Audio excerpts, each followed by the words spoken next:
Okay, so now we're on to the last worksheet that I'm going to ask you to work on. It's called Graphing Linear Inequalities. Now, just a heads up that graphing these inequalities is almost exactly the same as graphing our equations when it looks like y equals negative 3x plus 4. So we've done that a ton in the past couple weeks. I know we did it on Desmos, but we've done it a ton on in the past couple weeks. And really what I'm having you do these couple weeks is I want you to focus on just kind of what it means to, like, what it's going to look like to graph the inequality. If you don't know totally how to do it by hand, don't worry. My expectations are kind of lowered considering everything that's going on and the ability to have to teach you, or the way that we kind of have to learn, not in class. So really the goal is just for you to understand, what does this, and I'm going to zoom in a little bit, what does this introduction of this inequality versus the equal sign, so what's going to be different about those two things? Why is this graph right here is going to look totally different from that line graph right there? So let me just kind of walk you through the steps of how to sketch that graph of this inequality. Now, the first thing that we want to do is literally just what number is our slope and what number is our y-intercept. So similar to how we graph this line up here, what's your slope, what's your y-intercept, graph those two, and then we're gonna draw a line. So the y-intercept for this video, it's called a linear inequality, not a linear equation because it's got an inequality there. But our y-intercept is positive 4, so at positive 4 we have a dot, or a point, and then our slope, so positive 4, and our slope is negative 3, which our rise over run would be negative 3 over 1. So we go down 1, 2, 3, and then over 1, place another point. Down 1, 2, 3, wait till you go 1, 2, 3, place a point. So we just keep on graphing those points, 1, 2, 3, over. Now, before I even draw my line, normally what would we do for graphing this equation with the equal sign is we would just connect all the points, and we would have a solid line. Now, if we go back, I'm going to bring my other paper over here. If we go back to this one, let me zoom out a little bit, to this one right here, the first one, two-step inequalities. The very first problem I did, it had a closed dot because we have an equal to sign in our solution.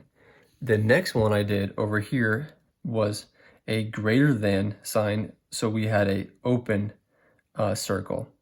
Now, for our line and how that has anything to do with graphing this equation right here is if we have a equal to sign right here, then our line through these points, is going to be a solid line. So we just do that right there. It's going to be a solid line. Now, in a moment, I'll show you what it looks like when it's not an equal to sign. So we have less than or equal to and greater than or equal to. This is a solid line. That's a solid line. Let me write the other stuff right here. And if we have less than or greater than, it's going to have a dashed line. And really, again, my goal right now is just to introduce you to graphing linear inequalities. I don't have high expectations. Please don't have high expectations right now. Just try to get the gist of understanding the basics of kind of graphing linear inequalities. And it will probably make more sense when we do it on Desmos, because you'll see like what it looks like on Desmos instantly versus trying to do it on paper by hand. Okay, so let's get back into this first first problem right here. So we have our line, it's solid because it's greater than or equal to. The equal to is what makes the line solid. Now, the thing that's different about inequalities is that we're gonna have shading on our graph. Now, this line pretty much creates two different parts on the graph. Notice that we have this stuff, like there's two sides. We have this over here on this side of the line, and then we have this part of the graph on the other side. So there's two sides. There's this side and that side. Now, with inequalities, we actually shade one of those sides, and the shading will represent all of the solutions that we could plug into this inequality to represent all the solutions that we could plug into this inequality that would make this inequality true. So the easiest way to know where we shade is to test a point, to plug a point into this equation right here. And I'm going to do it in a second. And the best point to plug in every time, because it's so easy, is this point right here, 0, 0. So what you're going to do, and just kind of follow along with what I do when you're doing this as well. But what you're going to do is you're just going to plug 0, 0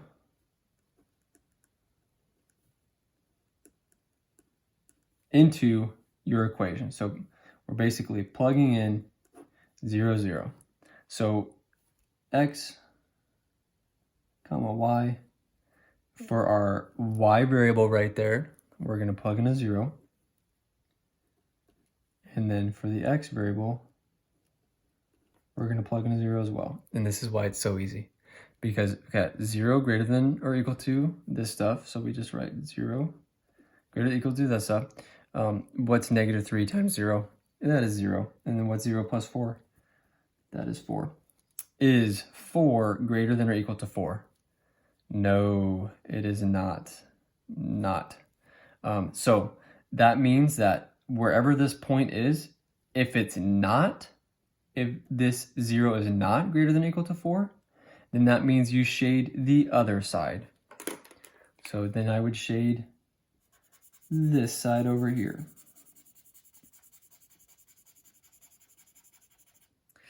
Because this is not true. So if this 0, 0 did not make this equation true, then that means it's not a solution. So now let's see what a solution actually does look like. Let's try this point let's do this one right here, 5, 0. So I'm going to plug in 5, 0, and I'll show you kind of what it looks like when an equation is true. So this was not true, this is going to be true. So we plug in 0 for y. So it's the same equation right here. I'm just plugging in the numbers. 5, 0. Negative 3 times 5 plus 4. Okay, we don't do anything with the 0. Negative 3 times 5 is a negative 15 plus 4. What's negative 15 plus 4? Negative 11 is 0 greater than negative 11. That is true, and because this point right here, 5, 0 is true, we shade the side that includes that point. So that's how you shade. Again, if this is kind of confusing, just try your best to understand what's going on in the video. Try a couple on the graphs here, and then just try to understand it your best you can. But if you don't get it, it's okay.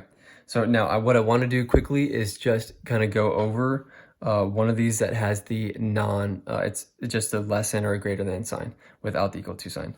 So again, what we do, same steps up here, we find our y-intercept, which is negative 5. And then this is going to be a negative 1 over 1 rise over run. So you go down 1 over 1 for that point, and then to go backwards to get more points, you go over 1, up 1, and kind of keep continuing that.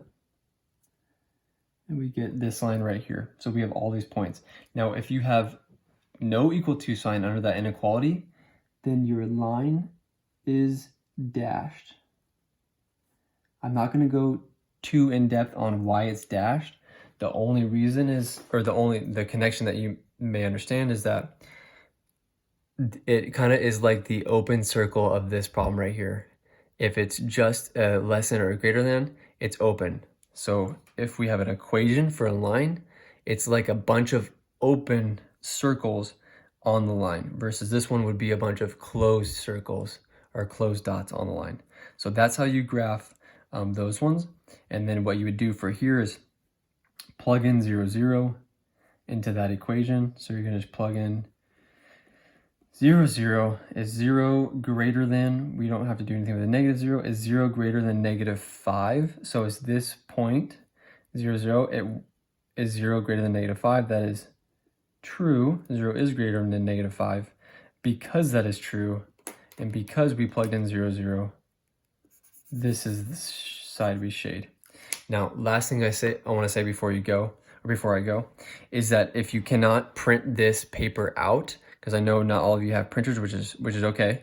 Because my printer doesn't work at my house, I had to go somewhere else. But if you cannot print this out, what I want you to do is just grab a blank sheet of paper, copy the graphs exactly like they look on the paper, and it usually just goes like, think up like positive 1, 2, 3, 4, 5, 6, and then, you know, down negative 6. So just copy them just like it has on the paper. This is Y. This is X. So you'd get 1, 2, 3, 4. So just copy it down. Do the best you can with this kind of graph. I know it's not going to look as pretty as the ones on the actual worksheet, but do the best you can with that. And then if you have any questions, please reach out. And that is it.